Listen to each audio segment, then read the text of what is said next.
ஐயா வணக்கங்க ஐயா. வணக்கம். நல்லா இருக்கீங்களா? நல்லா இருக்குங்க ஐயா. நீங்க எப்படி இருக்கீங்க? சிறப்பா இருக்கோம். கடந்த எபிசோட்ல லக்னாதிபதி ஒரு ஜாதகத்துக்கு ஏன் முக்கியம்? லக்னாதிபதினா என்ன? அப்படிங்கிற விஷயத்த பார்த்துட்டே வந்துட்டு இருக்கோம். ஒவ்வொரு லக்ன ரீதியா. சோ அப்படின்னு இன்னைக்கு நம்ம பார்க்கக்கூடிய லக்னம் பார்த்தீங்கன்னா துலா லக்னம். அதுக்கு முன்னாடி லக்னாதிபதி ஏன் முக்கியம்? ஒரு ஜாதகத்துல குறிப்பா ஏன் லக்னாதிபதி தேடுறாங்க? லக்னாதிபதி வாழ்க்கையில் என்னென்ன விஷயங்கள்லாம் பண்ணுது? அப்படிங்கிறத பத்தி உங்க புரிதல்ல கொஞ்சம் சொல்லுங்க ஐயா. கட்டங்கள் 12 கட்டங்கள் நம்ம சந்திரன் இருக்கக்கூடிய இடத்தை ராசின்னு சொல்லி அழைக்கிறோம். நம்ம இந்த ராசியில பொறந்தோம்னு சொல்லி அழைக்கிறோம். அந்த சந்திரன் 2.25 நாள் ஒரு கட்டத்துல இருப்பார். ஒரு ராசியில இருப்பார். அதை வச்சு அன்றைய காலகட்டங்கள்ல பல நூற்றாண்டுகளுக்கு முன்னாலே ஈஸியா இருந்தது. ராசிக்கு ஏன்னா பிறப்பு விகிதம் கம்மி. எல்லாரும் குலத்தொழில் பண்ணிட்டு இருந்தாங்க. ராசி வச்சு எல்லா கிரகம் இங்க இருக்கு, அங்க இருக்குன்னு சொல்றது ஈஸியா இருந்தது. இன்னைக்கு இருக்கிற நடைமுறையில, இன்னைக்கு இருக்கிற டெக்னாலஜியில பல்வேறு விதமான தொழில்கள் பெருகினதுனால, இன்னைக்கு டிகிரி வைஸ் ஒவ்வொரு டிகிரிக்கும் ஒரு ஒரு கிரகத்தினுடைய ஆளுமையை கண்டுபிடிக்க வேண்டிய தேவை இருக்கு. 2வது, இந்த ராசி என்கின்ற 2.25 இடைவெளிய இது வெறும் 2 மணி நேரம் இடைவெளின்றது லக்னத்தை குறிக்குது. இந்த புள்ளி தான் 12 பாவங்களை இயக்குது. இந்த 12 பாவ புள்ளிகள் இந்த லக்ன புள்ளி இல்லாம நம்மளால கண்டுபிடிக்க முடியாது. இந்த 12 பாவங்கள் தான் நமக்கு பணம் எப்படி, பேச்சு எப்படி, தைரியம் எப்படி, கல்வி எப்படி, திருமண உறவு எப்படி, பூர்வீகம் எப்படி, தெய்வீகம் எப்படி எல்லாத்தையுமே சொல்லும். அப்ப இப்படிப்பட்ட லக்ன புள்ளியை ஆராயக்கூடிய அமைப்பு கண்டிப்பாக நமக்கு ஜோதிடத்துல மிக முக்கியம் வாய்ந்தது. அதுல லக்னாதிபதினு சொல்லக்கூடிய கிரகத்தை எடுத்து அந்த லக்னாதிபதியினுடைய குணங்களை தான் நாம பெற்றிருப்போம். லக்னம் அப்படின்னாலே ஒரு வெற்றி, ஒரு சொந்த சிந்தனை, சுய முயற்சி, ஆளுமை திறன்னு அர்த்தம். அதை பிரதிபலிக்கக்கூடிய இடம் அந்த லக்னம் என்பதை அந்த லக்னம் வலியுறுத்து. ஐயா இப்ப என்னன்னா ஒவ்வொரு பாவத்துல லக்னாதிபதி நின்றுச்சுன்னா என்னென்ன பலன்கள் அப்படிங்கிற விஷயத்த பார்க்கலாம். அதுக்கு முன்னாடி என்னன்னா லக்னத்திலே லக்னாதிபதி அப்படின்னு சொல்லும்போது கூடுதல் பலன் சொல்லுவாங்க மேக்சிமம். லக்னத்திலே லக்னாதிபதி இருக்குது. அது எந்த வகை உண்மை அப்படின்னு கொஞ்சம் சொல்லுங்க ஐயா. துலாம் லக்னம் என்பது சுக்கிரனுடைய வீடு. அது காலச்சக்கரத்துக்கு 7ஆம் வீடு. அதனால சமூகம் சார்ந்த நடவடிக்கைகள், எல்லா விதமான ஒரு அனைவரையும் சந்திக்கக்கூடிய ஒரு நபர்னு எடுத்துக்கலாம். அதனால அந்த மாதிரி ஈடுபாடு உள்ள ஒரு லக்னமாக இருக்கிறது பாரபட்சமற்ற ஒரு லக்னம் அப்படின்னு எடுத்துக்கலாம். அந்த வகையில சுக்கிரனை வர்றதுனால, இந்த சுக்கிரனுடைய வீடுங்கிறதுனால அந்த இடத்திலேயே சுக்கிரன் இருக்கிறாருங்கிறது ஒரு பெருமையாக இருந்தாலும், இது அவர் நின்ற நட்சத்திராதிபதியை வைத்து தான் நாம் அந்த இடத்துல அவருக்கு வலிமையை பார்க்கணும். இப்ப அங்க இருக்கிற நட்சத்திரம் செவ்வாய், ராகு, குரு, சித்திரை, சுவாதி, விசாகம். இந்த கிரகங்கள், இந்த செவ்வாய், ராகு, குரு கெடாமல் இருக்கணும். இந்த லக்னத்துக்கு 8-12 மறையாமல் இருக்கணும். அப்படி இருந்தால் இவங்க வசீகரத்தன்மை உடையவர்கள், அனைவரையும் வழிநடத்தி செல்லக்கூடிய ஆற்றல் பெற்றவர்கள். மெயினா பிரம்மாண்டமாக இவங்களுடைய சிந்தனைகளை செயல்படுத்தி தான் நினைத்த காரியத்தை சாதிக்கக்கூடிய வல்லமை பெற்றவர்கள். அனைத்து விதமான கலைகளை அறிந்தவர்கள், சுகபோகங்களாக வாழக்கூடிய அமைப்பு பெற்றவர்கள், தெய்வீக ஆற்றலும் கலை ஆற்றலும் மிக்கவர்களாக இது நிச்சயமாக இருப்பார். சிறப்புங்கய்யா. ஐயா அடுத்து பாத்தீங்கன்னா 2ஆம் இடத்துல லக்னாதிபதி இருந்தா எந்த வித பலன்கள் கிடைக்குங்க? பேச்சு ஸ்தானம். அந்த மாதிரியான பேச்சு, அடிப்படை கல்வி, கையிருப்பு பணம் என்று சொல்லக்கூடிய வகையில் இந்த சுக்கிரன் இருந்தாலும் கூட, அங்க இருக்கிறது சனி நட்சத்திரம், அதே மாதிரி புதனுடைய நட்சத்திரம். அதனால உழைத்து பிழைக்க வேண்டிய ஒரு அமைப்பு, பேசி பிழைக்க வேண்டும். இவங்களுடைய தொழில் முயற்சிகள்ல சனியும் புதனும் பங்களிப்பார்கள். அந்த கிரகங்கள் நல்ல நிலைமையில 2010 தொடர்பு கொள்ளும் போது இவங்களுக்கு தனப்பிராப்தி சிறப்பாக இருக்கும். அதே நேரத்துல இந்த சுக்கிரனுடைய அமைப்பு இந்த சனியோ புதனோ கெட்டு போயிருந்தா 8-12 மறைந்திருந்தால் இவங்களுக்கு சுக்கிர திசையே நடந்தாலும் பாதிப்பாக இருக்கும். அதனால 2ஆம் இடம் என்பது சுக்கிரன் என்பது பெரும் பணத்தை கொடுக்கக்கூடிய வகையில வேலை செய்யும். 3ஆம் இடத்துல லக்னாதிபதி இருந்தா எந்த வித பலன்கள் கிடைக்குங்க? இந்த 3ஆம் இடம் என்று சொல்லக்கூடிய தனுசு ராசியில தான் சுக்கிரனுடைய நட்சத்திரமே இருக்குது. பூராட நட்சத்திரம். 7ஆம் இடத்துல பரணி நட்சத்திரம், 11ஆம் இடத்துல பூர நட்சத்திரம். இந்த 3 அமைப்புமே உயிர் பற்றாக இவங்களை இயக்கக்கூடியது. இவங்க என்ன நாலேஜ், என்ன இது பண்றாங்க, அதை அடுத்தவங்களுக்கு எப்படி பிரசன்டேஷனா கொடுக்குறாங்கிறத வச்சு இவங்களுக்கு அந்த தைரியத்தின் மூலமும் அந்த வசீகரத்தன்மை தகவல் தொடர்பு மூலமும் இவங்க வந்து பெரிய ஆளா காட்டிக்குவாங்க. கலை ஈடுபாடுகள் அதிகமாக இருக்கும். மெயினா வந்து மேனேஜ்மெண்ட் சைட்ல திரைப்படத்துறை இது மாதிரியான சொகுசான பிசினஸ் அதுல வந்து இவங்க முக்கிய பங்கு வகிப்பார்கள். மெயினா இவங்களுக்கு வந்து மூளை உழைப்பு சார்ந்த பணிகள் பிரபலமாக இருக்கும். மூன்றாம் இடம் என்பதே பார்த்தீங்கன்னா இன்னொருவரை சார்ந்து இயங்குவது. அதனால ஒரு இடத்துல இருக்க மாட்டாங்க. அப்படியே வந்து மாறி மாறி போய் ஒரு இடம் மாறி மாறி வேலை செய்யக்கூடிய அமைப்பும், மேலதிகாரிகளாக தங்களை நிலைநிறுத்திக் கொள்ளக்கூடிய அமைப்பும் இவர்களுக்கு உண்டு. ஐயா 4ஆம் இடத்தில் லக்னாதிபதி அமைஞ்சா எந்த வித பலன்கள் கிடைக்கும் ஐயா? 4ஆம் இடம் என்பதுதான் இவங்களுக்கு உற்பத்தி சார்ந்த துறைகளுக்கு ரொம்ப ரொம்ப சிறப்பாக இருக்கும். அது ஒரு கார் உற்பத்தியா இருக்கலாம், ஒரு இண்டஸ்ட்ரியல் உற்பத்தியா இருக்கலாம்.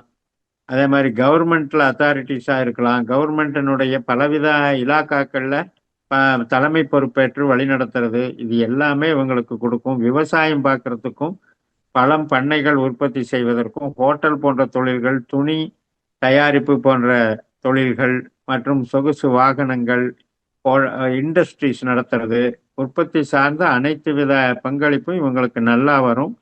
வீடு அமைப்பு, வாகன அமைப்புகள், வீடு கட்டி வாடகைக்கு விடுறது, அப்பார்ட்மெண்ட்ஸு இது மாதிரியும் இவங்களை வந்து சிறப்பாக கொடுக்கும். பெரிய பெரிய வகையில இவங்க வந்து படிப்பை படிப்பாங்க. அந்த மாதிரி படிப்பு படிச்சு அந்த படிப்புக்கு தகுந்த தொழிலை வந்து விருத்தி பண்ணிக்குவாங்க. ஐயா லக்னாதிபதி 5ஆம் பாவத்துல இருந்து எந்த வித பலன்கள் கிடைக்கும் ஐயா? துலா லக்னத்துல சுக்கிரன் இருந்தாருன்னு சொல்றோமோ அதே மாதிரிதான் 5ஆம் வீட்டுல இருந்தாலும் இவங்க வந்து அந்த ராகு குரு கெடாமல் இருந்தால் படிப்பு மிகப்பெரிய டெவலப்மெண்ட்டா படிச்சிருவாங்க.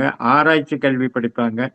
பிரம்மாண்டமாக இவங்களை வந்து வளர்த்துக்கிறதுக்கு டெவலப் பண்ணுவாங்க. பேங்கிங்ல வந்து ஒரு அட்மினிஸ்ட்ரேஷன் பவர்ல இருக்கிறது, அதே மாதிரி பல பேரை வேலை வாங்கக்கூடிய ஒரு தகுதியை அடைய அடைய அமைப்பில் இருப்பாங்க.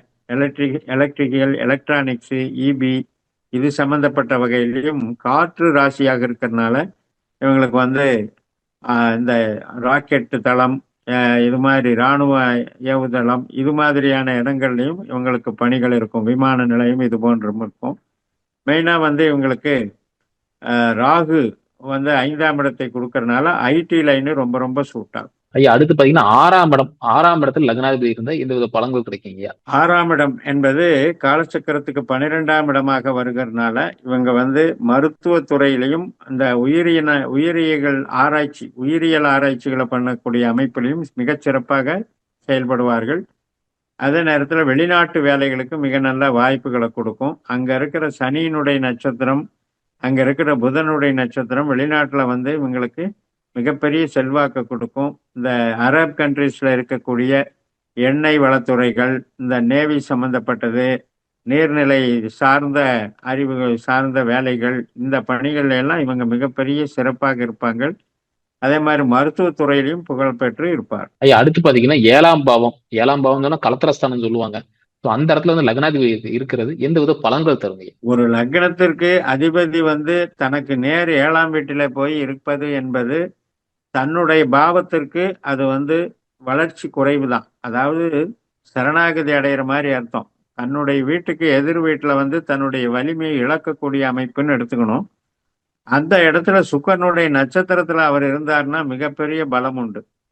அந்த சுக்கரனுடைய வீடான 8ஆம் இடத்தை ஆதிக்கமும் அங்க இருக்கிறதுனால அதிர்ஷ்டத்தை அடையக்கூடிய வகையில இவங்க செயல்படுவாங்க.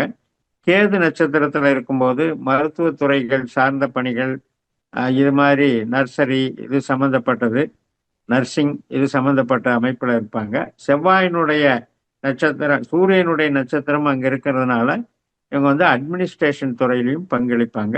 பேங்கிங் வந்து இவங்களுக்கு நல்லா சூட் ஆகும். ஐயா அடுத்து பாத்தீங்கன்னா 8ஆம் பாவத்துல இருந்து லக்னாதிபதி அமைஞ்சா எந்த வித பலன்கள் கிடைக்கும்? 8ஆம் பாவத்துல வந்து இவங்களுக்கு வந்து சர்வீஸா இருக்கணும். இவங்க வந்து 8ஆம் பாவத்துல சுக்கிரன் அப்படின்னால சொந்தமாக முதலீடுகள் வந்து ஆகாது.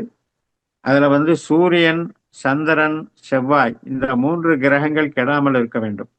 அப்படி இருந்தால், அதாவது 8, 12ல மறையாமல் இருந்தால் இவங்க வந்து இன்சூரன்ஸ் சம்பந்தப்பட்டது, ஆராய்ச்சி சம்பந்தப்பட்டது, 8ஆம் இடம் என்பது அமானுஷ்யம் சம்பந்தப்பட்டது, திடீர் அதிர்ஷ்டத்துல வந்து டெவலப் ஆகக்கூடிய ஒரு அமைப்பு. ஒரு பெரிய வேலையே வந்து திடீர்னு யோகத்துல கிடைக்கிறது, பெரிய சொத்து பத்துகள் கிடைக்கிறது, இது மாதிரியான அமைப்புகள் வந்து இந்த 8ல இருக்கிற சுக்கிரன் நிச்சயமா கொடுப்பாரு. ஆனா சூரியன், சந்திரன், செவ்வாய் 8, 12ல மறைந்தால் இவர்களுக்கு வந்து மிகப்பெரிய பலவீனம் உண்டுங்கிறதை மறக்கக்கூடாது. ஐயா அடுத்து பாத்தீங்கன்னா 9ஆம் இடம். 9ஆம் இடத்துல லக்னாதிபதி. 9ஆம் இடம் என்று சொல்லக்கூடிய மிதுன ராசி அப்படிங்கிறது கம்யூனிகேஷன் சம்பந்தப்பட்ட ராசி.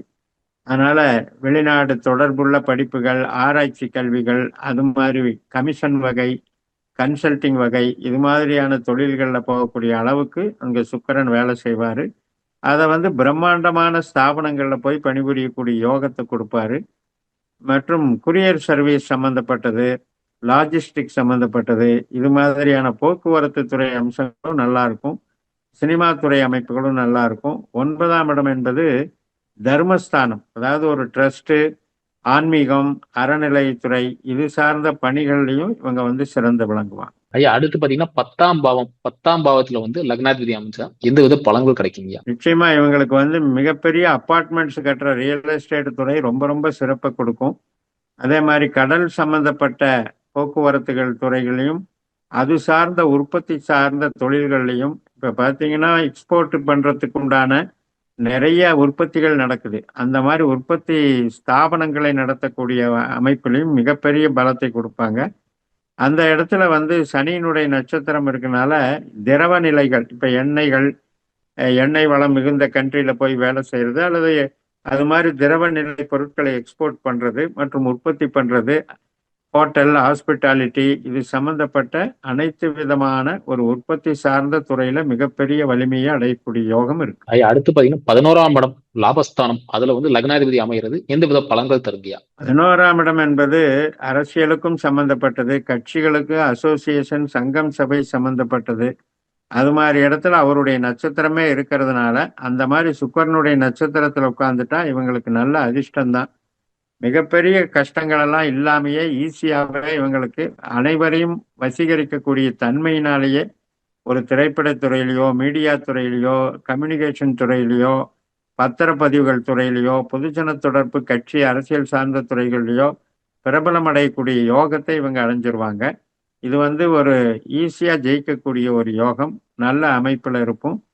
இதை கேது நட்சத்திரத்துல இருந்தா கேது மறையாம இருக்கணும், கேது கெடாம இருக்கணும்.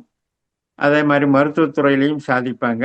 அதே சூரியனுடைய நட்சத்திரத்துல இருந்தால் அரசு துறைகளையும் இவங்க சாதிப்பாங்க. ஐயா அடுத்து 12ஆம் இடத்துல லக்னாதிபதி மறைகிறது எந்த வித பலன்கள் தருங்கயா? 12ஆம் இடத்துல வந்து இவங்களுக்கு வந்து அதாவது ஆராய்ச்சி சம்பந்தப்பட்ட இடம்னு சொல்லலாம். அதே நேரத்துல காலச்சக்கரத்துக்கு 6ஆம் இடமாக வர்றதுனால வெளியூர், வெளி மாநிலம், வெளி தேசம் என்று போய் நம்ம வேலை பார்க்கக்கூடிய ஒரு யோகத்தை கொடுக்கும். அதுவே ஒரு பரிகாரம் ஆயிடும். 12ல மறைஞ்சதுங்கிறது பெருசா பாதிக்காது. இந்த 12 இடத்துல இருக்கக்கூடிய நட்சத்திரம் பார்த்தீங்கன்னா சூரியன், சந்திரன், செவ்வாய். இந்த நட்சத்திர அதிபதிகளான இந்த சூரியன், சந்திரன், செவ்வாய் கிரகங்கள் வந்து மறையக்கூடாது. 8, 12ல இருந்தாச்சுன்னா இவங்களுக்கு எது செஞ்சாலுமே வந்து தோல்வி, கஷ்ட நஷ்டம், வலிவேதனை, விரயங்கள், பல தொழில் பண்ணிட்டேன், மாத்தி மாத்தி செய்யறேன், ஆனா செய்யறது எல்லாமே தோல்வியா போகுதுங்கிறது 12ஆம் இடத்துல சூரியனோ, செவ்வாயோ, சந்திரனோ இவன் சுக்கிரனோட சேர்ந்து இருக்கக்கூடாது. அப்படி இல்லாமல் இருந்தால் ஏதோ வெளிநாடு, வெளியூர்னு போய் பிழைக்கக்கூடிய யோகம் வந்து நன்றாக இருக்கு. கிட்டத்தட்ட 12 பாவங்களும் பேசிட்டோம். அதுல இருக்கிற பலன்கள் என்ன, லக்னாதிபதி ஏன் முக்கியம் அப்படிங்கிற விஷயத்த பார்த்துட்டோம். மீண்டும் அடுத்தடுத்த காணொளியில அடுத்தடுத்து லக்னத்தை பத்தி பார்க்கலாங்கய்யா. ரொம்ப ரொம்ப நன்றிங்கய்யா.